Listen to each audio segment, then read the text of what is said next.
¿Cómo están ustedes? Bienvenidas, bienvenidos a esta nueva edición de Aquí se debate con nuestros candidatos a la Convención Constitucional. Por primera vez en la historia de Chile podremos elegir a los encargados de redactar una nueva Constitución en democracia. Un hecho único en nuestros 200 años de República. Así de importante es lo que está en juego el 10 y 11 de abril. Vamos a conocer de inmediato a nuestros 3 candidatas y candidatos del día de hoy. Esta noche en el panel de Aquí se debate está la presidenta de la CUT y candidata del Partido Comunista, Bárbara Figueroa. La profesora de filosofía corre por el Distrito 12 en la lista Apruebo Dignidad. Comparte panel con el economista Guillermo Larraín. El candidato por el Distrito 12 va por la democracia cristiana en la lista del Apruebo. Completa la mesa la también candidata por el Distrito 12, Macarena Venegas. La abogada independiente compite apoyada por Evópoli en la lista Vamos por Chile. Ahí están entonces presentadas nuestras y nuestros invitados en el día de hoy. Los saludo primeramente, muy buenas noches. Buenas noches, Daniel. Como siempre, vamos a partir con un minuto para que cada uno de ustedes se presente y le diga a sus eventuales electores por qué deberían votar por ustedes. Como en el colegio, por orden alfabético es este primer examen. Vamos a partir con Bárbara Figueroa, por lo tanto. Bárbara, un minuto. Bueno, como dirigente sindical sabemos y nos toca ver la cara más amarga del mundo del trabajo. Sabemos lo importante que en el debate constitucional sea la columna vertebral el debate sobre el valor del trabajo al centro de la nueva Constitución y al centro de la sociedad, para que se comprenda que no estamos solicitando favores al demandar derechos como garantía constitucional, sino que es un deber porque somos los trabajadores y trabajadoras las que generamos crecimiento y desarrollo en el país. Por eso es que como dirigente sindical creo que puedo bien representar nuestros intereses en la convención. Gracias, Bárbara. Guillermo Larraín, a continuación. Un minuto. Muchas gracias, buenas noches. Yo soy profesor universitario de la Facultad de Economía y Negocios de la Universidad de Chile. Estudio el problema constitucional chileno desde el año 2010. El 2013 escribí un libro que tuvo un cierto eco en su minuto, donde decíamos precisamente que había un problema serio con la Constitución y que si no lo arreglábamos a tiempo iba a haber una salida por las malas, literalmente dice el libro.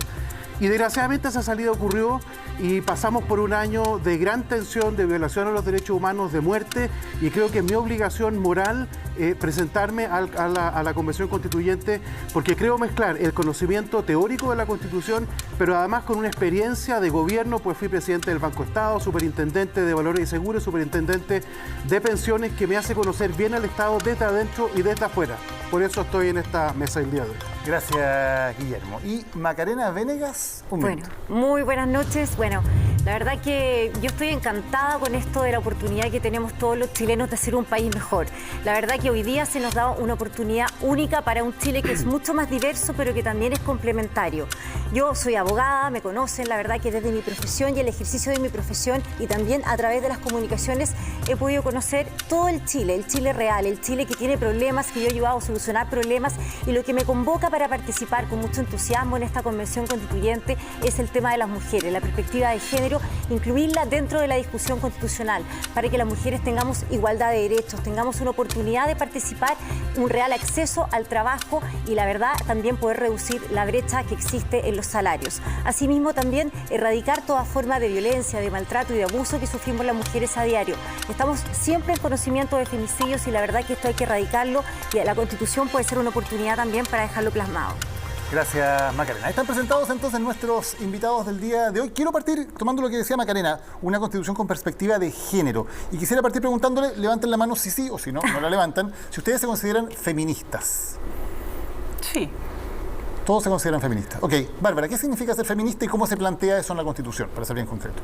Claro, yo digo que eso, en nuestro caso, al menos, está muy vinculado a la igualdad de condiciones y de oportunidades en materia laboral, ¿no? Nosotros partimos de la base, desde el mundo sindical, de que el debate sobre el valor del trabajo es esencial. Pero resolver eso sin hacerse cargo de las desigualdades intratrabajador también sería dejarnos un pie atrás. Eso significa, por ejemplo, hacerse cargo de las brechas de género, casi un 30% de remuneraciones menos para las mujeres versus los varones en pegas de igual valor. significa el retroceso que hemos tenido en estos casi 10 años, se habla, producto de la pandemia, en la incorporación al mundo del trabajo, y por otro lado significa también la garantía de autonomía económica. En ese sentido, uno podría decir que hablar de una constitución feminista, o algunos le llaman con perspectiva de género, implica hacerse cargo de ese tipo de desafíos, no solamente de un reconocimiento constitucional de nuestro rol, sino que también de darle valor a labores que hasta ahora no lo tienen, como por ejemplo, solo una línea, el trabajo doméstico dentro del hogar, el trabajo de cuidados dentro del hogar, que no tiene valor, que no tiene remuneración, y a nuestro juicio eso, en el marco del debate del valor del trabajo, debe estar consignado, remunerado, establecido como un derecho constitucional, y a partir de eso entonces también reformular las leyes que puedan dar estas garantías. ¿Cómo se plasma el feminismo en una nueva constitución? Es complejo para un hombre hablar de feminismo porque yo creo que parte por reconocer que es la mujer la protagonista de este movimiento. Es decir, se nos critica mucho a los hombres que tratamos de meternos en estos debates, y yo creo que con razón, porque el primer acto de un hombre que se dice pro-feminista es reconocer que es la mujer la actora, ¿no? Ahora, yo voy a estar en la Convención Constituyente, a eso aspiro, a eso estoy pidiendo el apoyo de la ciudadanía, y por lo tanto voy a tener que decir algo. ¿Qué es lo que yo quiero decir? Quiero decir que la Constitución tiene que consagrar la plena igualdad de derechos de hombres y mujeres, tiene que generar mecanismos me preocupan mucho los temas de violencia intrafamiliar, que los veo con mucha masividad, desgraciadamente, ocurriendo en nuestro Distrito 12. Me parece que eso requiere probablemente el que la Constitución se haga cargo que es necesario desarrollar nuevos mecanismos, por ejemplo, para poder detectar a tiempo violencias o riesgos que van creciendo sobre la mujer, que tienen el gran problema de que no tienen testigos, o si tienen testigos son los hijos, son familiares que están de alguna forma conflictuados. Por lo tanto, tenemos que tener un mecanismo especial para que las mujeres puedan estar realmente protegidas por el mecanismo penal. Macarena, ¿qué significa en la redacción concreta de la Constitución, siendo lo más específico posible? Sí, la verdad es que tomo todos los tópicos que han tomado mis compañeros. La verdad que desde el trabajo, desde la perspectiva del trabajo y la inclusión de la mujer para tener acceso y oportunidades en el trabajo es sumamente importante para estar en cargos decisorios, y la verdad que tratar de hacer acciones afirmativas respecto de eso, porque cuando uno habla y uno dice, bueno, no, puedo poner en el fondo de la Constitución igualdad, ¿no es cierto?, entre hombres y mujeres. Exacto. La verdad que tiene que eso decantar en actos, en acciones que sean afirmativas, así como la paridad. Hoy día estamos frente a una convención que es paritaria, y eso hace que efectivamente haya más participación femenina. Y luego respecto también de la violencia, la verdad que yo he estado haciendo un trabajo de territorio en la comuna de La Florida, conozco muy de cerca la violencia de género, que es distinta de la violencia intrafamiliar. Lamentablemente hoy día no tenemos todavía una ley de violencia integral que esté, ¿no es cierto?, con la perspectiva real de la violencia de género, y por lo tanto hay mucho todavía por hacer. Y si tenemos una constitución que hable de el reconocimiento del trabajo no remunerado de las mujeres en la casa, pensemos que voy a entregar un dato, Daniel, perdón, pero en Puente Alto, que es parte de nuestro distrito, hay 111.000 jefas de hogar, familias monoparentales. En La Florida hay 46.644 jefas de hogar. ¿Qué quiero decir con esto? Hoy día esas mujeres necesitan un trabajo, y como bien dice Bárbara, un trabajo que sea digno, y también erradicar la violencia, que es el tópico que tomó Guillermo. ¿Están bien de acuerdo en este tema? Lo quiero destacar. Hay un tema solo en esta línea, que tiene que ver también con terminar con los círculos de violencia en los espacios del hogar, pero también hacerse cargo en el mundo del trabajo. Hoy día está en pleno debate en el mundo la ratificación del convenio 190 de la OIT sobre violencia en, digamos, los puestos de trabajo, que a veces también es invisible. Y este es un debate que hoy día está en plena contingencia. Nosotros, en el marco de este mes, además hemos solicitado desde la Vicepresidencia de la Mujer que esto se ratifique, hemos llamado al gobierno, al Parlamento a hacer gestiones activas. Creo que esas son señales bien potentes, porque esto no basta solo con que tú lo establezcas en norma constitucional. Exacto. Tienen que haber leyes. Por ejemplo, hoy día existe una ley de igualdad salarial. ¿Por qué no opera? Porque no tenemos instrumentos objetivos para determinar cuándo hay una discriminación de género y cuándo no. Y ahí hay un tema esencial. Porque además, imagínate, la mujer que se ve discriminada con igual condiciones en el fondo de conocimiento, de profesión, y finalmente le están pagando menos, tiene que ir a hablar con su empleador. En el fondo, finalmente pone en riesgo su propio empleo, finalmente. O sea, es absurdo. Hay un sistema que obviamente no va a funcionar. Yo le agradezco a la presidenta Bachelet haber incorporado esa norma en el Código del Trabajo, pero la verdad es que no se usa porque finalmente pone en riesgo tu posición laboral. Ahora, solo quiero hacer el alcance que ustedes están postulando constituyentes, no a diputados ni senadores. Por lo tanto, ¿cómo ponemos esto en la Constitución? Porque están hablando de temas que tal vez son demasiado específicos de leyes. Ese es el punto que yo quería hacer, que en el fondo muchos de los temas que... Yo creo que lo importante es entender el problema, y es muy importante que acá han surgido muchos elementos del problema para luego decantar qué es lo que tiene que tener la Constitución. Y acá hay varias cosas que se han dicho, por ejemplo, respecto de qué es lo que es género. También hay un tema que tiene que ver con que hoy día el entendimiento de lo que es género va más allá de hombre y mujer. Exacto. Y hay toda una comunidad LGTBI+, Q+, que reclama un espacio también en la sociedad chilena, que lo tiene que tener, y que me parece, por lo tanto, que cuando discutimos de género hay un problema urgente y apremiante que tiene que ver con la mujer, pero en una perspectiva de los 50 años que esperamos que tenga esta Constitución, hay que tener un poco más de dinamismo. Perdón, en entender y para cuál es tomar el lo que dice Guillermo, ustedes dicen tiene que tener un reconocimiento. ¿Cómo se pone eso en la Constitución? El reconocimiento, por ejemplo, de la diversidad sexual. Hay diversas formas. Yo creo que hay que ponerle un deber al Estado. Yo creo que esto sí tiene que ir incluido en la Constitución, un deber al Estado que promueva en el fondo que todas las políticas públicas, programas o planes tengan incluido una perspectiva de género. Yo creo que eso sí se puede hacer en el fondo. Es genérico, pero finalmente es un paraguas necesario que hoy día no existe en nuestra Constitución. Piensa que hoy día, Daniel, solamente existe que se dice igualdad entre hombres y mujeres. Nada más. No existe ninguna otra norma dentro de nuestra Constitución que promueva la paridad o que promueva en el fondo acciones afirmativas. Sí. Y además yo tampoco le tengo tanto miedo a especificar algunos temas dentro de la Constitución. O sea, yo creo que cuando hay mucha gente que hoy día quizás no saben de la Constitución, pero la verdad que la Constitución ya es en el fondo un documento que es bastante extenso. Y yo no le tengo miedo en lo personal a quizás especificar un poco más respecto de temas tan importantes como este u otros que sean relevantes. Me imagino que para Bárbara el tema del trabajo, me imagino que para Guillermo en el fondo el tema de la economía, no sé, pero finalmente yo creo que especificar un poco, yo conozco otras constituciones del mundo, y la verdad que especifican en el fondo. El problema con la especificidad es que justo la persona que está al lado de la especificidad, los tribunales cuando tengan que interpretar eso pueden no tener fuerza para extenderle el derecho. Entonces por eso que creo que en el caso de la comunidad LGTBI sí hay un tema que considerar. Porque si uno solo dice los hombres y las mujeres son iguales, aquellas personas que no se reconocen en esa disparidad de género pueden ser interpretadas como que no tienen derecho. Esto pasó en Colombia, ¿no es cierto? Ahí en ese caso sí se le fueron extendiendo derechos mediante la judicialización de ciertos derechos sociales, que me parece bien. Pero creo que es algo que tenemos que tener en cuenta a la hora de escribir. No ser tan detallista que eventualmente la persona que está justo al lado del derecho que estamos garantizando queda al margen porque la Constitución es que no por ser detallista tú vas a dejar fuera a la comunidad LGTBIQ, por ejemplo. Pero eso es lo que yo espero. Sí. Hasta aquí los veo que están súper de acuerdo, hasta aquí, lo que es bastante bueno para una convención. Pero tenemos una candidata del Partido Comunista, uno de la Democracia Cristiana y una de Evópolis. Yo imagino que tienen desacuerdos importantes. Independiente, pero en cupo de Evópolis, de Chile Vamos. Bárbara, por ejemplo, ¿cuál es la diferencia por qué alguien debería votar por una candidata del Partido Comunista y no de la lista del apruebo o de la lista de Chile Vamos? Yo donde pongo el mayor énfasis, y eso es lo mismo que he señalado en el territorio, en las distintas comunas, en los casa a casa, en las ferias, en el recorrido, acá, al menos en nuestro caso, nosotros tenemos un sello particular. Es el sello de la defensa de los intereses y de los temas del mundo del trabajo. Poner dentro de la Constitución como un derecho constitucional la garantía del derecho al trabajo decente, que es en el fondo ponerle un apellido a este debate en los marcos de los convenios y de lo señalado por la OIT, es una diferencia respecto de otros actores que lo que señalan es que esto tiene que ser simplemente el reconocimiento del derecho al trabajo. Respecto del punto anterior, en términos constitucionales, nosotros somos unos convencidos de que tiene que estar constitucionalmente reconocido el valor del trabajo doméstico, de cuidado y de apoyo comunitario, pues en el caso de doméstico y de cuidado que se desarrolla dentro del hogar. Y eso, algunos te podrán decir, no, mire, yo creo que en realidad eso tiene que ser luego de una norma legal que tiene que discutir el Congreso o el Ejecutivo, que puede ser un debate, por ejemplo, de programa de gobierno.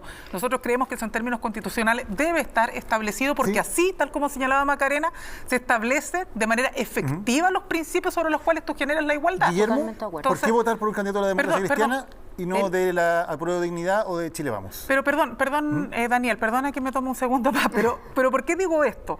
Porque, por ejemplo, tú vas a tener mucho debate sobre la garantía de derechos, educación, salud, vivienda, recursos naturales, pero el paradigma que nosotros estamos planteando es distinto. Es decir, no es solo hablar de la garantía de derechos, cuánto le cuesta al Estado, sino que entender que los países crecen y se desarrollan gracias a sus trabajadores. Entonces, esto no es solo garantizar derechos, es poner una perspectiva distinta, es construir un modelo ya no con el mercado al centro, es sacar al mercado y poner al ser humano, pero no al ser humano en abstracto. Si los seres humanos en la sociedad contribuimos a través de nuestra fuerza de trabajo, remunerada o no remunerada. Guillermo. Yo creo que a nivel individual lo que tú vas a encontrar, y a mí me ha tocado ahora, recién estamos, primera vez que estoy compartiendo una reunión con Bárbara, antes, pero en esta ocasión, o contigo, Macarena, he hablado con otros constituyentes. Yo creo que a título individual vas a encontrar mucha buena voluntad de parte de todo el mundo. A mí me asombra la buena onda que hay hoy día entre todos quienes estamos participando. Entonces, creo que hay que ir un poco más allá, un poco más al detalle, y ustedes tienen que de alguna forma forzarnos a que vayamos al detalle para ver dónde están las diferencias. Porque para hay informar mejor a los ciudadanos. Para exactamente. Que sepan Entonces, ¿en qué estamos nosotros? Nosotros estamos porque nuestra Constitución tenga un eje central de inclusión. Este país está enfermo de segregación, está enfermo de prejuicio, está enfermo de la estigmatización que desgraciadamente en el Distrito 12 se ve con exceso. Y por lo tanto necesitamos poner la inclusión y el respeto en el centro de nuestra Constitución. Eso pasa, en el caso nuestro, desde la democracia cristiana, por la promoción del diálogo social. El diálogo social es absolutamente inherente a una sociedad sana, una sociedad donde las personas entre iguales se miran, discuten y tratan de llegar a algún tipo de acuerdo. Por lo tanto, estamos en ese contexto, ¿no es cierto?, porque las soluciones conflictuales vengan después. Uno primero tiene que dialogar, y una vez que no llega el diálogo, ahí recién viene el conflicto, viene el uso más bien de la fuerza política. Segundo, es crucial igualdad de condiciones. Por ejemplo, en el mundo del trabajo, hay una evidente desigualdad entre la empresa y los trabajadores. Nosotros somos muy favorables al fortalecimiento de la negociación colectiva como el corazón de las relaciones laborales. Nos parece que es esencial, pero tiene que ser en un marco de igualdad donde empleados y empleadores estén en igualdad de condiciones. ¿Cuál es la diferencia de votar por alguien de Chile Mira, Vamos la respecto a la verdad DC o el Partido yo, Comunista? siendo una mujer independiente que había sido tentada varias veces por la política, pero nunca había querido pertenecer, y en esta oportunidad me autoconvoqué y elegir en este cupo, la verdad que pensando básicamente también en que soy una mujer liberal, soy una mujer que me gusta la transversalidad, me gusta provocar el diálogo, me gusta escuchar, y creo que puedo ser una carta de representación de muchas personas. De alguna manera me he dedicado a eso en mi vida profesional. Entonces creo en los proyectos de vida, creo en la inclusión también, comparto ahí con Guillermo, creo también en lo que dice la Bárbara, si al final de cuentas creo que también estamos, todos los que estamos postulando, ¿no es cierto?, a ser candidatos de la constituyente, creemos en eso, en el fondo, en que exista un diálogo, que exista paz social, que promovamos nosotros la paz social.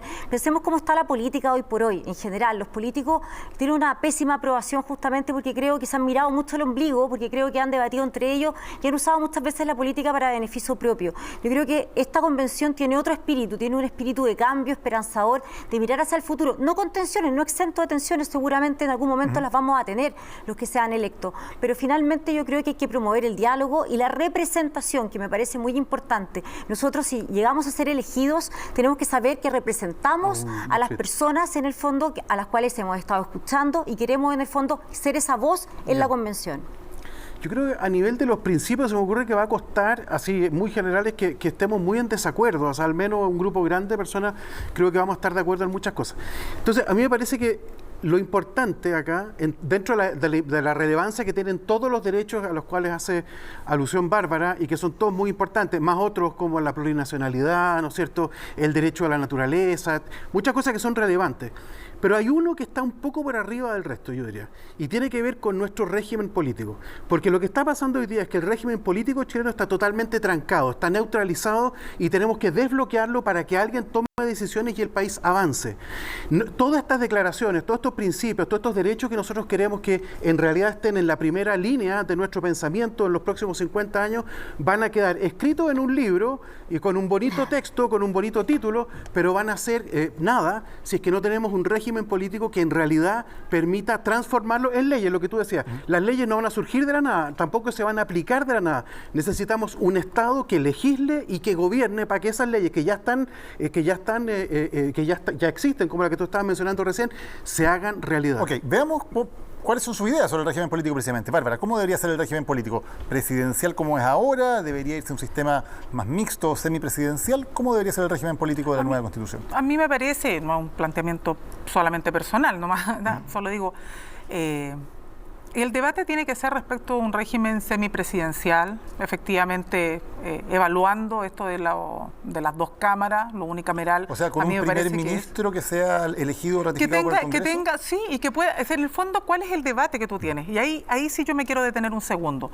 Yo creo que el problema de Chile no es solo un problema de régimen político. Yo creo que el problema de Chile es que tú elitizaste la institucionalidad política y la separaste de la ciudadanía. Y eso generó una fractura, eso generó una separación. ¿Eso se va a resolver con un nuevo régimen político? No necesariamente, sino partimos de la base de que el problema de fondo sigue siendo que tú tuviste una institucionalidad política que se metió en una suerte de burbuja y se distanció de la ciudadanía. ¿Cómo resuelves eso? Con todos los instrumentos que tú puedas construir hoy día a través de consultas, plebiscitos, iniciativa popular de ley, defensoría popular, con la posibilidad de plebiscitos revocatorios incluso. Creo que eso es toda una batería de elementos, pero además, al menos nosotros le adosamos un elemento clave, como lo que tiene la Constitución española, que es el reconocimiento y la legitimidad de las estructuras intermedias. Si tú no le das valor al rol de las juntas de vecinos, si tú no le das valor al rol de los sindicatos, si tú no le das valor constitucional y legitimidad a esos espacios de agrupación, de representación de la ciudadanía, malamente vas a tener una democracia que sea mucho más plena. Y eso, efectivamente, es complementario a los cambios que se tienen que hacer en términos de cómo funciona hoy día la institucionalidad y el régimen presidencial, el hiperpresidencialismo, esto de las dos cámaras que muchas veces pareciera ser más una suerte como de obstáculo permanente para poder avanzar con más celeridad, o lo propio que nos ocurre con el Tribunal Constitucional. Sí, mira, respecto al régimen, yo creo también que el semipresidencialismo podría ser una alternativa. Yo creo que hoy día hay un presidencialismo exacerbado y la verdad que eso en el fondo a veces tranca, ¿no es cierto?, poder avanzar en algunos temas. Yo creo que el Congreso podría tener, manteniendo las dos cámaras, en el fondo más atribuciones, y cuando hablo de semipresidencialismo yo creo en la posibilidad de que haya un jefe de Estado elegido democráticamente por la ciudadanía y un jefe de gobierno, obviamente con atribuciones distintas. Y yo creo que eso le va a quitar presión y ese exacerbado presidencialismo. Y va a lograr también, en el fondo, también en un Congreso, me preocupa a mí que exista mayor representatividad. Yo sé que en el fondo tenemos varias cosas, que el voto no es obligatorio, ¿no es cierto? Yo volvería a hacer un voto obligatorio, yo volvería en el fondo a tratar de que revisemos en el fondo la representatividad de nuestros parlamentarios. La verdad que pareciera que no satisface el régimen que existe hoy día y la verdad que trataría en el fondo de equilibrar los poderes. Yo creo que entre el legislativo y el ejecutivo debiese haber un mayor equilibrio para lograr una mayor gobernabilidad. ¿Guillermo? Yo creo que hay que ser más radical en el sentido que si no hacemos, cuando se apruebe la Constitución, a la gente el día a día le va a continuar igual. Y todos los derechos que habremos discutido hasta ese minuto no se van a materializar, va a pasar bastante tiempo. Yo creo que es necesario que el país vea un verdadero cambio de régimen, así a la francesa, ¿no es cierto?, pasar de la Cuarta República a la Quinta República, que sea notorio. La única forma en que eso sea notorio es a través de un cambio en el régimen político. Es decir, el presidencialismo es una historia del pasado, duró prácticamente 200 años, muy bien, pasamos a algo nuevo. Eso algo nuevo, yo estoy de acuerdo, tiene que ser un régimen semipresidencial. Pero un régimen semipresidencial... Guillermo, suena muy bien, pero cuando le digas a la gente eso significa que el Congreso y los partidos políticos van a elegir un primer ministro. Entonces, probablemente con la malísima aprobación que tienen esas instituciones la gente no le va a gustar tanto. Ya, lo que pasa es que el semipresidencialismo se puede estructurar de varias formas, hay varios modelos, no hay un modelo de semipresidencialismo. Entonces, yo tengo un libro que va a salir de aquí a 3 semanas, espero, porque todavía está atrasado, pero ya va a salir. Queda poco, no sé si va a alcanzar a estar listo, y ahí hay una propuesta concreta y te la puedo detallar. Pero lo que quiero decir es lo siguiente, necesitamos que el cambio de régimen sea tal que sea muy notorio en lo siguiente: se reducen los poderes del presidente de la República y eso se transfiere hacia otros sectores y se crean nuevos poderes. Se crean nuevos poderes ciudadanos, por ejemplo, la iniciativa popular de ley me parece que es evidente, está cantada como otras cosas. Se le transfieren poderes y recursos y además mejores exigencias de transparencia a municipios y a gobernaciones, que eso está bastante claro, descentralización. Y en tercer lugar, un parlamento rehecho, que en mi opinión tiene que ser bicameral, pero podemos entrar en ese detalle después. Pero tiene que ser muy visible, muy perceptible desde el inicio que a la salida de esta Constitución hay un cambio de régimen que en realidad marca el fin de una época y el inicio de otra. Ahora, perdona, teóricamente para decir, yo creo que hay tres conceptos que debiesen estar siempre presentes, sea finalmente el régimen de gobierno que se elija, que es la participación de la ciudadanía, la transparencia, ¿no es cierto?, de todas las acciones, y lo tercero, la rendición de cuentas. Yo creo que hoy día la ciudadanía exige que exista una rendición de cuentas permanente de todas las acciones que se hacen. Sí, pero el problema es que como no hay credibilidad, la gente no cree en los partidos políticos, eso es un hecho. No cree en las instituciones. Entonces, el solo hecho de prometer participación, de promover transparencia, son promesas, son conceptos que van a legitimidad, algo que hoy día no existe. La democracia está delegitimada por eso. Sí, no estoy de acuerdo, pero tiene que haber algo que la ciudadanía lo perciba como un cambio real. Y la figura del primer ministro, que en mi opinión tendría que ser un poco más a la francesa, donde es el presidente el que le pide a alguien que arme gobierno. No son los parlamentarios los que eligen. Es más bien una persona que se encarga de armar un programa de gobierno para una mayoría parlamentaria que va a durar lo que dure. Sí, pero yo vuelvo a insistir en el punto. Yo creo que tenemos que tener conciencia de que lo que nos ha llevado a esta crisis, por un lado, es la desigualdad.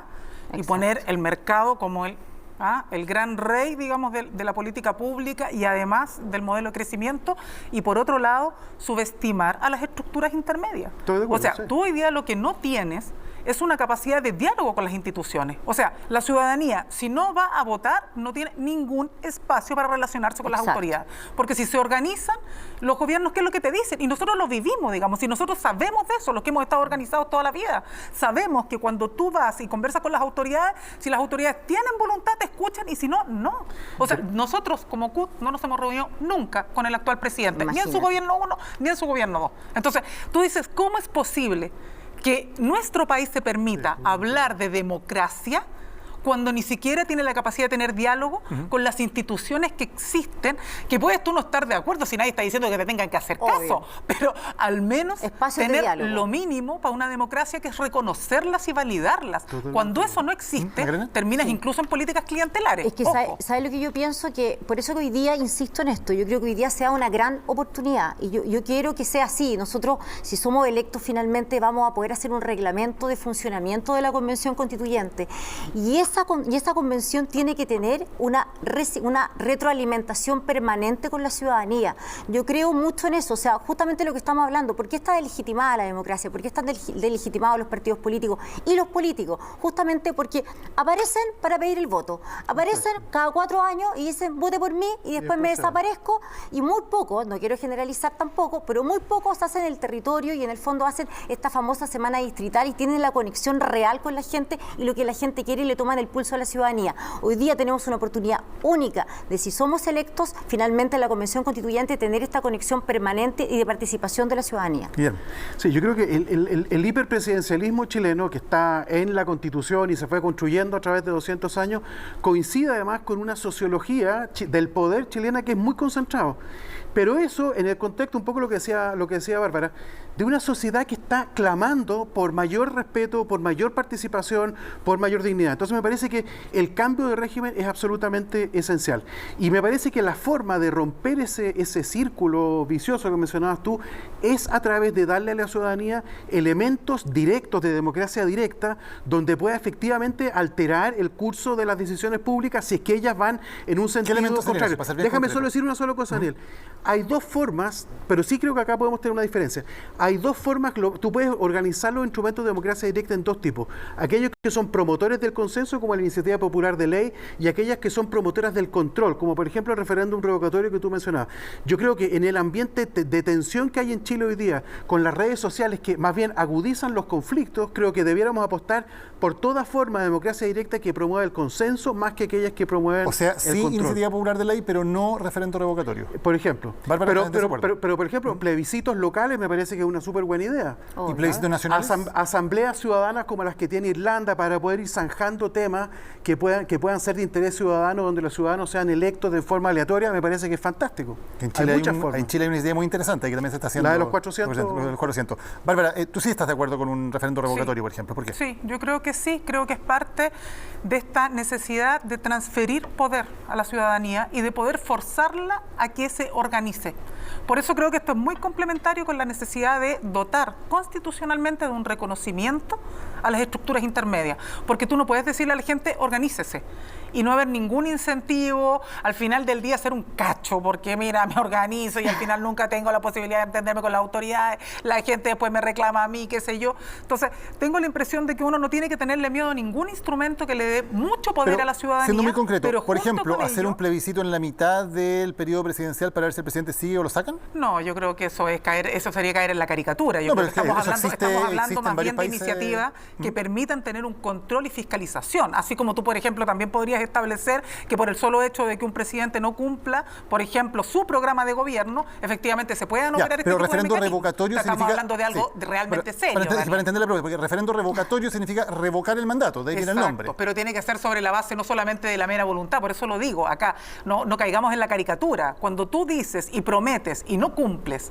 cuando las autoridades tienen la liviandad de poder decir, mire, yo voy a hacer esto, o decirte, mira, acá tengo mi programa, y sin embargo no lo voy a cumplir, tienen que existir mecanismos. Ahora, ¿cómo se gatillan? Se tienen que gatillar también con cambios culturales, donde tú dotes, insisto, esto es clave, en la democracia participativa, en el día a día no se puede ejercer a cada rato con consultas y plebiscitos. Tiene que ser sobre la base de que tú tengas estructuras organizadas que puedan dotarse de capacidad para ser interlocutores. Guillermo y luego no es muy Macarena. difícil. Mira, todas las democracias tienen el problema del cortoplacismo. Y yo creo que el referéndum revocatorio va a exacerbar el cortoplacismo y no vamos a tomar jamás aquellas medidas de largo plazo que pueden tener un costo en el corto plazo, pero que son necesarias para el largo, que eso es crucial para el desarrollo económico. Tú empiezas a amenazar con que vamos a hacer un referéndum revocatorio contra tal persona, contra tal autoridad, me parece que lo que va a exacerbar es un déficit gigantesco que tenemos en Chile, que es mirarnos hasta la punta de la nariz. Entonces, necesitamos generar condiciones para mirar a largo plazo para que el país pueda salir adelante. Eso me parece que es esencial. Y en ese sentido, parece que el referéndum revocatorio es una mala idea. ¿Macarena? A mí me parece que la iniciativa popular de ley es lo que me gusta a mí. A mí me parece que hay otros países que funciona fantástico, con cierto número de personas, se pueden proponer muy buenas ideas, eso darle participación real a las personas, a la ciudadanía, y la verdad que esa es como la idea de participación que a mí me gustaría, y quizás promover otras. Tampoco comulgo mucho con el tema del referendo, en el fondo revocatorio, creo que podría ser una herramienta peligrosa, pero estoy dispuesta a escuchar. Creo que todos tenemos que estar dispuestos a escuchar. Creo que Por acá eso estamos hablando más bien de lo que son las perspectivas de uno para que la ciudadanía entienda más o menos qué es lo que uno postula. Pero parece que acá esto tiene que ser un gran proceso de diálogo. Creo sí firmemente que en este caso el referéndum revocatorio tiene ese problema. Y lo que sí tenemos que hacer, si es que hay una queja a las instituciones que hacen control, como por ejemplo la Contraloría General con los municipios, que es donde hay gran parte, dicho sea de paso, gran parte de la corrupción hoy día ocurre a nivel municipal, necesitamos una Contraloría mucho más fuerte. Si es que hay una queja respecto de que eso no está ocurriendo, lo correcto es hacer que la Contraloría dotarla de los instrumentos para que efectivamente pueda hacer ese control. Nos vamos a la pausa, a la vuelta vamos a estar con las entrevistas relámpago, 2 minutos con cada uno de nuestros candidatos. A la vuelta en Aquí se debate, en CNN Chile. Estamos de vuelta, les quiero partir preguntando a los candidatos si ya inscribieron sus respuestas en el sitio votamostodos.org. ¿O les tenemos que tirar las orejas? A mí no me gustó el formato, así ¿Ya? que no lo contesté, porque te decían paso al final y yo nunca paso y no me dan la opción de dar sí lo contesté. Sí. No, Sí. yo no lo quise contestar, Tampoco me lo hemos- pareció que tampoco lo estaba hemos mal mandado, estructurado. sí. Y ¿Ya? se lo dije, llamé ¿Ya? a una persona y le dije ¿En que serio? estaba mal estructurado. Sí, no sé ¿Sabes qué lo lo que pasa, hace. Guillermo? Y te sale profesor universitario Puede y ya ser. adentro. Sí, porque... ¿Macarena lo contestó? Yo parece que lo Sí, contesté, sí, porque me No, acuerdo nosotros- del yo lo paso. contesté, pero no Ya. lo hemos mandado por lo mismo. Nos ha pasado, en todo caso, no solamente con uno, me ha pasado por lo menos con 2 o 3 cuestionarios que nos han mandado también que no te da opción No. para Claro. poder precisar alguna. Claro, alguna la idea es respuesta. tener respuestas generales Ahora, para que la gente pueda saber más o Sí, menos pero qué es lo que vienen ustedes la en pregunta- distintos temas La generales. pregunta, no sé si capciosa, creo que estaba mal desarrollada, no sé si era capciosa, yo creo que estaba mal hecha la pregunta nomás. Entonces Puede ser. tú te quedas, o Ya. contesto algo y soy responsable Exacto. por lo que digo, o paso. ¿Qué quiere decir paso? No, lo que Que pasa es que paso paso en era a este cuando nivel, no te exacto. satisfacía la Claro, se alternativa. abstiene, vota en blanco. Bueno, pero Es que debería ser muy tendría que haber- preciso eso, tampoco, exacto. no sé. Le vamos a dejar una oportunidad para que haga un Exacto. comentario al Es margen que en el eso libro es y en ideal. el último Eso capítulo es si es que ideal alcanza a por el salir carácter del antes del 10 de debate. abril. Porque piensa tú, Daniel, que nosotros parte del gran desafío que tenemos, siendo tantos candidatos y candidatas, es que se ponga en el centro el debate de ideas. Entonces, Claro. cualquier Exacto. instrumento al que nosotros podamos estar convocados, necesitamos que nos permita la posibilidad de desarrollo. Esa es la idea, pero también la idea es que los breve. ciudadanos tengan una perspectiva amplia para saber más o menos No, sí, a yo quién- Yo entendí a que quién era se ese el parece. Yo creo que espíritu, la idea es entonces por buena. eso lo contesté. Ya. Yo creo que la idea es buena, pero la aplicación me parecía que se podría haber mejorado. Ya, vamos a las entrevistas relámpago. Son 2 minutos con cada uno de ustedes, de nuevo, como en el colegio, por orden alfabético. Siempre lo digo para que no digan por qué partieron por uno, no, por orden alfabético, que es lo más justo para todos. Vamos a partir con Bárbara Figueroa. Bárbara, ¿coincide con el llamado que hizo el presidente de su partido a, comillas, rodear la convención? Sí, creo que el concepto puede dar para mucho debate, pero este es un proceso en disputa. Nosotros, al menos desde la CUT, hemos dicho es un proceso en disputa, no porque sea una batalla campal, sino que porque vamos a discutir proyectos de país. Ya, porque algunos entienden rodear como presionar o incluso amedrentar a los que están debatiendo. yo tengo la impresión de que hay que ser cuidadoso, no hay que entender esto como una suerte de presión indebida, porque si no, entonces nosotros mismos estamos traicionando el sentido del espacio, pero no significa que no podamos ser vigilantes. Y yo no pretendo ser vocera de nadie, digamos, no me corresponde, menos en el caso del presidente de mi partido, pero sí concuerdo con la necesidad de que haya una ciudadanía muy vigilante del proceso. O sea, le gusta el concepto, pero la palabra en general no le parece Es que la más creo que adecuada. se armó una polémica absolutamente innecesaria sobre un tema que no era lo relevante. Lo importante acá es saber si estamos todos disponibles, por ejemplo, a que las sesiones sean transmitidas, que alguien pueda optar a verlas. Y eso no tiene que ver con que tú quieras funar a nadie, tiene que ver con que el debate es muy corto. ¿Fue un Y error, si tienes un año, Bárbara? obviamente necesitas que la gente...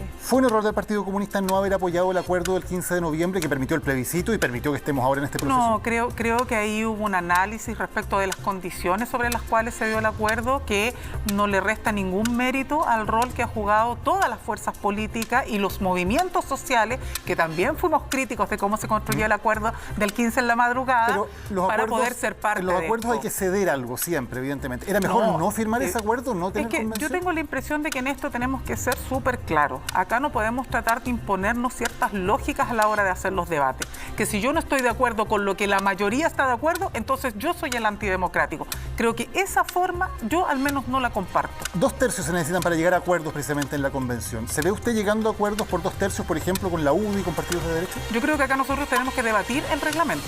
Y me parece que el reglamento tiene que revisar incluso el debate de los quórum. Pero los 2/3 están establecidos. Están constitucionalmente. establecidos en el marco que se dio el proyecto para poder avanzar y la institucionalidad para poder resolverlo. Pero tengo la impresión de que si no, perdemos un elemento esencial. Y es que estos constituyentes tienen que tener cierto poder. Perdón, si pero no ya- tenemos ese poder... Pero ya estamos fuera del tiempo, pero eso es cambiar las reglas del juego, después del plebiscito que votó Es la que gente. yo vuelvo a insistir. Yo creo que este debate no es solamente sobre reglas del juego para darle un camino institucional.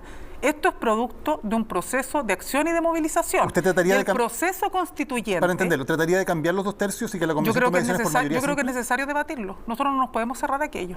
Gracias, Bárbara Figueroa. Guillermo Larraín, es su turno. Voy a partir preguntando por lo que acaba de decir Bárbara Figueroa. ¿Está de acuerdo con que se pudieran cambiar la regla del 2/3? Los 2/3 están en la Constitución, de manera que no nos corresponde a nosotros cambiar los 2/3. Tendría que ser un cambio constitucional hecho por los parlamentarios. Exacto. Entonces la verdad es que está fuera de nuestro ámbito de acción. Yo creo honestamente que con toda la tensión y lo caótico que fue el acuerdo del 11 de noviembre, globalmente es un muy buen acuerdo y creo que vamos a perder un tiempo innecesario si es que ponemos en duda toda esa cuestión. Me parece que globalmente es razonable y yo me la jugaría por hacer un bonito juego, un bonito partido dentro de esa Ok. cancha, que me parece que está bien hecho. Usted es candidato por el Distrito 12 en La Florida, La Pintana, Pirque, Puente Alto, San José de Maipo. ¿Qué relación tiene con ese distrito? Bueno, la familia de mi señora es de la Florida toda su vida. Mi suegro fue alcalde de la Florida en los años 60. ¿En serio? Sí, Qué hasta el día lindo. de hoy está la casa y yo viví 2 años ahí y vamos todos los domingos, o casi todos los domingos. Ya. ¿Pero no debería ir por el distrito en que vive? ¿No sería eso más...? Bueno, efectivamente puede haber sido una posibilidad, pero lo que es importante que sepan los ciudadanos es que la Constitución afecta a todas las chilenas y chilenos. Y lo que es importante es lo que decía Macarena hace un rato atrás. nosotros tenemos un rol como representante y cualquiera lo va a tener. Una persona que vive actualmente en la Florida o una persona que no vive actualmente en la Florida va a tener el mismo problema de representatividad respecto del problema de la nación, no del problema del distrito, porque la Constitución es para todos. En el debate del primer retiro del 10%, usted dijo, la venta de activos que tendrían que hacer las AFP para cumplir el 10% simplemente destruye el mercado. ¿Se equivocó en ese análisis? Yo creo que hubo una buena coordinación de parte del Banco Central que permitió que esta cuestión funcionara bien. Pero efectivamente había un riesgo muy grande. Si a cualquier economista del mundo le dice que el 7% del producto va a entrar en un mes como flujo al mercado financiero, todo el mundo se le pone los pelos de punta y fue lo que me pasó a mí. Claro, pero al final resultó siendo positivo en el corto plazo, más allá del debate del problema previsional. O sea, la pregunta es si todo aquello que es positivo después de ocurridos los hechos era razonable haber tenido alguna sospecha de riesgo antes. Y yo creo que era razonable, era una posición que era razonable haber puesto. Gracias, Guillermo Larraín. Macarena Venegas, 2 minutos. Usted en el 2016 tuvo acercamientos con RN para ser candidata por Macul, luego fue precandidata a alcaldesa de Igual eso Ñuñoa. no es cierto. Lo dijeron gente de Renovación Nacional en la prensa. Que Pero no, pero bueno, usaron mi imagen, entonces, usaron mi nombre. Después, la Democracia Cristiana la alcanzó a proclamar candidata a alcaldesa por Ñuñoa. Eso sí. No, tampoco, porque nunca estuve inscrita. Ya. Yo nunca he sido candidata a nada. Es primera vez que estoy inscrita en el CERVEL como para no alcanzaron a inscribirla, para ser candidata. Porque la directiva de ese quería que usted fuera candidata y las bases de Ñuñoa no quisieron. Sí, pero yo prefiero aclarártelo inmediatamente. Mira, la verdad, como te dije antes, yo fui tentada muchas veces, Daniel, por la política, mientras yo estaba en televisión. Estuve 14 años trabajando, renuncié recién en enero de este año. ¿Qué te quiero decir? Muchas veces efectivamente recibí llamados de políticos para integrar y ser alcaldesa, concejala, diputada, etcétera. La verdad es que nunca llegué a ser candidata porque nunca me inscribí. Yo solamente escuché. Pero muchas veces salió mi nombre en la prensa y me hago cargo de eso. Y fue, de hecho, bajo mi molestia muchas veces porque habían sido conversaciones en privado y terminó, ¿no es cierto?, siendo noticia de que Macarena Venegas va de candidata a algo. Pero nunca he estado inscrita. ¿La hasta identifica ahora políticamente Chile Vamos o fue donde le abrieron el cupo? ¿Por qué no ir, por ejemplo, por la lista del apruebo o por otra lista? Sí, mira, como te dije anteriormente, a mí no me representa hoy día ni una derecha ni una izquierda. Yo me siento una mujer de centro. O sea, ojalá hubiese un partido realmente de centro o que en el fondo fuese totalmente, en el fondo, transversal y liberal como yo realmente me represento. ¿Por qué acepté ir por Evópoli? Porque acepto el cupo de Evópoli, manteniendo mi independencia, porque creo que Evópoli es un partido que finalmente leía además su propuesta constitucional, me convenció. Me parece que es una dialogante, hay una apertura, es liberal, no es excluyente, no es de extremos, y eso a mí me acomoda mucho. ¿Le incomoda, por ejemplo, compartir lista con la doctora María Luisa Cordero? Que eventualmente sus votos. Mira, la verdad que a la señora María Luisa Cordero yo la conozco por la televisión, le tengo cariño, pero obviamente no me representa a mí necesariamente sus pensamientos. ¿Y está de acuerdo con ir en la misma lista con el Partido Republicano? No, para nada. De hecho, yo creo que eso fue una mala jugada de último minuto de Chile Vamos y yo lo lamento. La verdad que a mí no me identifica para nada republicano. Gracias, Macarena. Nos quedan un par de minutos. No le dio la oportunidad a Macarena de responder lo que decía Bárbara en torno al reglamento de la convención y si era posible cambiarlo de los 2 tercios. Sí, la verdad que no. Yo también preferiría, de alguna manera, las reglas del juego son constitucionales, fueron producto del acuerdo del 15 de noviembre del año 2019, así que esos 2 tercios yo velaría, digamos, por respetar esos 2 tercios. Bárbara, ¿mantiene esa posición? Es que yo creo, Daniel, que en realidad, sí, tal como decía, y en esto estoy de acuerdo con Guillermo, si vamos a hacer de eso el debate esencial, el tiempo es muy breve. Claro. A mí me interesa, por sobre todas las cosas, que queden garantizados los derechos. A mí me interesa que la ciudadanía tenga claro que si yo llego a la convención, lo que a mí me interesa es que los temas del mundo de los trabajadores y de las trabajadoras van a quedar bien reflejados. Si eso significa que tenemos que hacer el debate de los 2 tercios, créeme que lo voy a hacer y lo voy a defender con uñas y dientes. ¿Pero por qué? Por lo otro, no por un problema de formas. Sí, yo creo que acá, y con harto afecto lo digo, creo que hemos estado demasiado capturados por una dinámica de hacer el debate en torno al tema constitucional, donde muy poco estamos escuchando de proyectos, donde muy poco estamos escuchando desde dónde pretenden hablar los candidatos, porque por algo vamos en listas distintas. Aquí hay sectores que no querían cambios a la Constitución. ¿Es legítimo que se presenten? Sí, pero también es legítimo que la ciudadanía eso lo sepa, y que también sepa que habemos algunos que hoy día nos estamos postulando por primera vez a cargos de esta representación, no porque queramos ir a hacernos ricos en este juego como de que toda la política es mala y corrupta, sino que porque tenemos genuinos deseos de ir a defender temas que no tenemos confianza de que desde la institucionalidad política se vayan a defender con la fuerza que queremos llevarlo nosotros. Esto se va a juntar luego con la campaña presidencial. ¿Tienen candidato presidencial ustedes, Guillermo? Yo he abstenido mi pensamiento al respecto. Hay una candidata de la democracia cristiana que es Jimena Rincón, a quien yo aprecio mucho, pero no he estado cercano a ella en este periodo. Espero que le vaya muy bien y ojalá que sea la candidata, pero no he estado trabajando por ella. Ok. ¿Macarena? Si tengo candidato presidencial, la verdad es que no, hasta el momento no he pensado en ningún candidato presidencial que Ignacio realmente... Briones es el candidato que apoya Evópoli, ¿no? ¿Perdón? Ignacio Briones, que es el candidato de Evópoli, ¿no? Creo que tengo que conocer más su programa. Yo quiero ser súper responsable de lo que estoy diciendo. Yo creo que ninguno de los candidatos presidenciales, estamos concentrados en la elección del 10 y 11 de abril, ha presentado su programa. A mí me importa mucho más allá de la persona y más allá de los partidos políticos, insisto, conoce los programas en el fondo de su gobierno. Creo que leído eso, instruida en eso, podré tomar una decisión. ¿Bárbara? Yo sí, evidentemente tengo mi candidato y espero que efectivamente podamos hacer un hermoso debate por Chile respecto de programas presidenciales y sobre un debate más allá de primaria, que sea un debate sobre los temas que tanto importan. Supongo que es Daniel Jadwe. Daniel Jadwe, por supuesto. Hablamos del sistema presidencial o parlamentario. Otra pregunta al respecto, cortita, porque nos queda poco tiempo. ¿Cuántos años debería durar el mandato de un presidente o una presidenta y debería poder reelegirse automáticamente o no? Sí.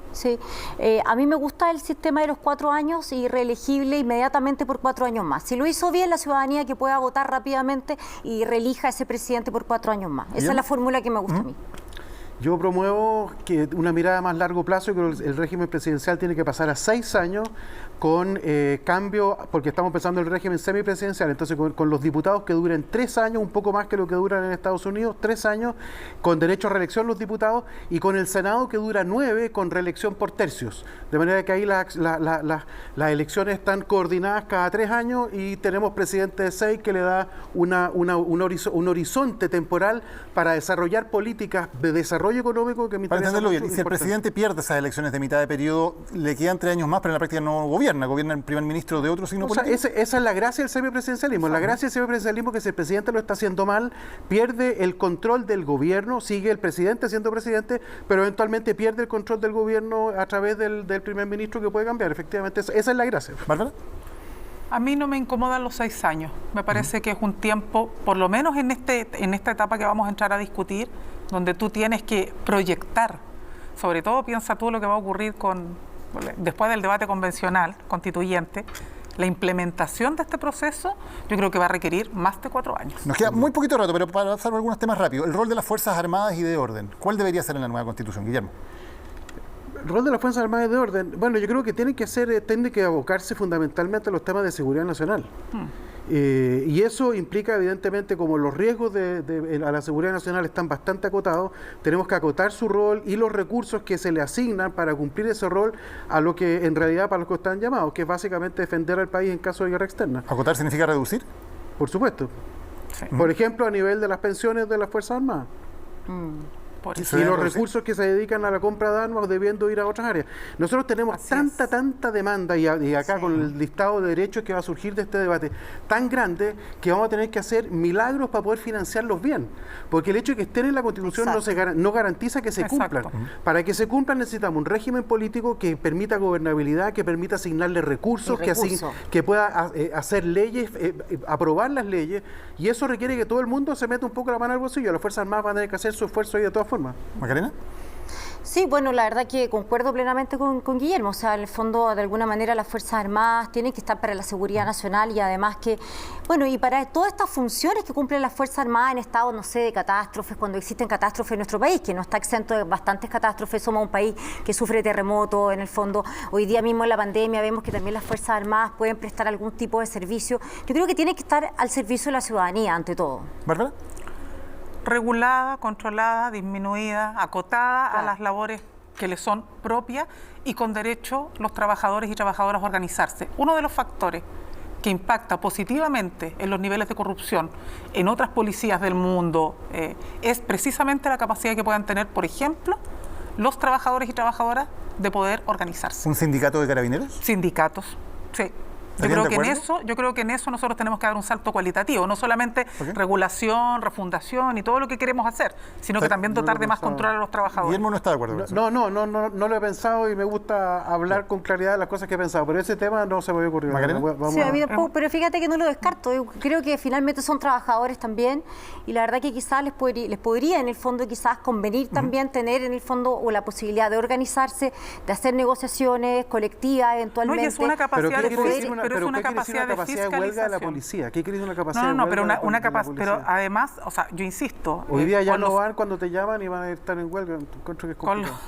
No, pero si con todo, los mira, si altos todo niveles está reglamentado, con puede los ser. altos niveles de corrupción que hoy día tú tienes en instituciones como Carabineros, tener organización de los trabajadores permite regular, fiscalizar y tener mayor Eso es control. verdad. Mira, Ahora, lo bueno de la organización... respecto del tema del derecho a huelga, eso incluso está regulado en convenios internacionales respecto de cómo se ejerce en el marco de los servicios esenciales el derecho a huelga de los trabajadores. Yo creo que respecto a eso ese existe punto, hoy el día. derecho a huelga a mí me parece que es súper importante y legítimo regularlo, saber en el fondo si el trabajador finalmente, producto de una negociación colectiva, no llega a acuerdo, poder irse a huelga y que haya un procedimiento. Saber Macarena, Guillermo, y lo mismo con los temas funcionarios esenciales. públicos. No, Tengo que pero cortar la por ejemplo, conversación, la vamos a poder seguir. esenciales, Les agradezco servicios muchísimo del por habernos acompañado Bueno. en el día de hoy. Los dejo invitados, por cierto, para otro debate con quienes serán los encargados de escribir por primera vez en la historia de Chile una constitución por personas elegidas democráticamente por la ciudadanía. Los esperamos en los próximos días en serio. Muchas gracias, buenas noches. Gracias. Gracias.